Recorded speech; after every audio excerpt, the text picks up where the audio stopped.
I'm Carlos Pons, and I'm a choreographer based in Leeds, associate artist on the Northern School of Contemporary Dance, and I'm the director of DeNada Dance Theatre, which is a small-scale dance theatre company based in Leeds. And we create work which is theatrical, narrative, and has an adoration for kitsch.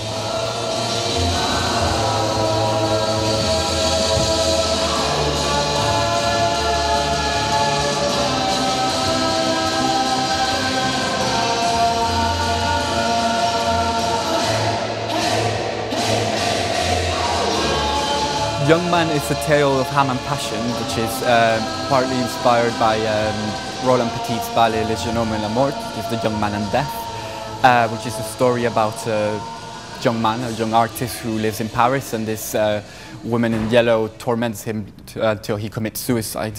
I watched this ballet a couple of years ago, and I was struck by how ridiculous the story was, and I decided to do something about it. And decided to transport it to Spain, to the 70s, which is a time of sexual liberation and constriction, especially after the Franco's dictatorship.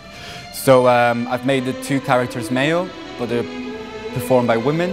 And I think what I was trying to do with this is a study of the Spanish macho, which is a very wild, homophobic, misogynist creature. And I wanted to propose the question of what would happen if, by some miracle, this animal happened to feel some sort of homosexual desire, and to what would that passion lead?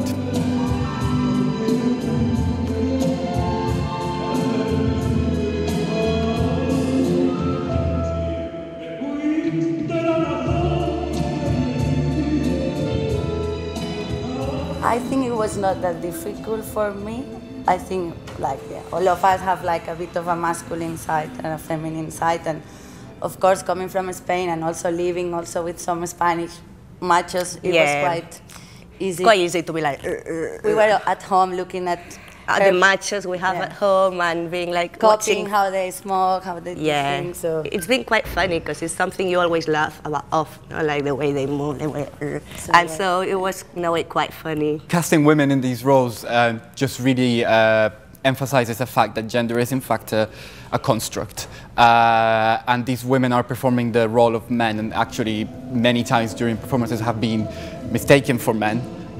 Especially one of them, and it shows that the Spanish macho, like any other kind of like super virile behavior, is put on, and that actually, when it comes down to it, we're all the same inside, but we decide what kind of gender we want to perform and what kind of and in what way we want to represent our sexual identity.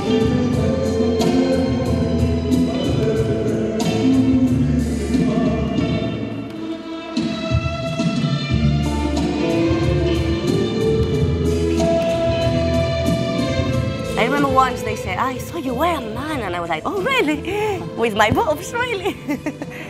So, yeah, in a way it's like we don't really try to be really man. I don't really try to be a man because I still, with my boobs, I mean, I don't try to hide them on anything. I walk like a man and I do, but it's not really like I'm a man. I think that's the I would nice hide thing everything that more. some people see it's more like we are women, some see it more like, but we are like gay, or some see it like in another way. So it's more ambiguous. Lesbians think we are. That's the beauty girls. of it. You can read it however you want to read it.